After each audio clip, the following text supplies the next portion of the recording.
You know that feel when you finally get over a fear that you've had for a very long time, but you don't actually remember what started that fear or how you came to defeat that fear, you just know that you finally defeated it. That's a good feel. In some cases you know how that fear started, and I can actually talk about two of those, and then another fear that I overcame was one that I don't remember how it started, but I do know how it ended. The first fear that came about was after I read the diary of Anne Frank, and I was afraid that I would be locked up in an attic like her, and that somebody would come for me, and I always had this vivid image of just someone pushing past that bookcase and coming up to take us away. I don't know why such a vivid image would be stuck in my head at the age of 12,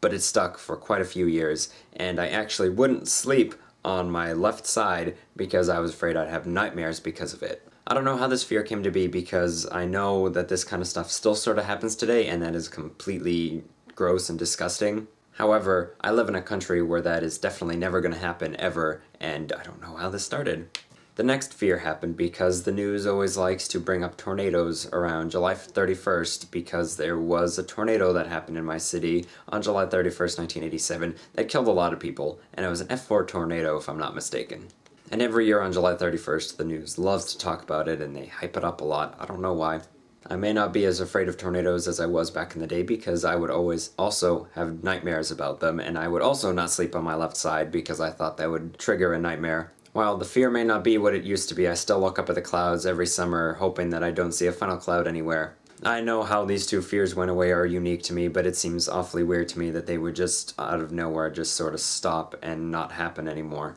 The next one is because of a buildup of courage and just naturally working through it over the course of a few years, and that was my fear of heights. While it still rears its head a little bit while I'm riding big roller coasters such as the Goliath at Six Flags Magic Mountain, it's not what it used to be, where I wouldn't even go on any of those rides. There was one point where I actually paid the admission to go into Six Flags Magic Mountain with my family and just stood there with all their belongings because I was too afraid to go on any of the rides. As weird as it sounds, working at the movie theater helped me get over my fear of heights, because I had to go change the marquee weekly for a few years, and I had to use a lift to go up 20 feet in the air to change the letters on the top of the building.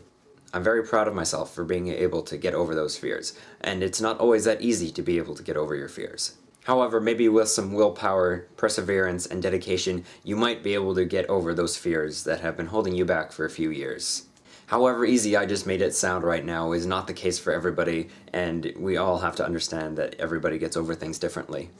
It'll be a lot of hard work, but I know it'll be worth it because of the feeling of satisfaction that I felt when I finally figured out that I was able to overcome some of those fears.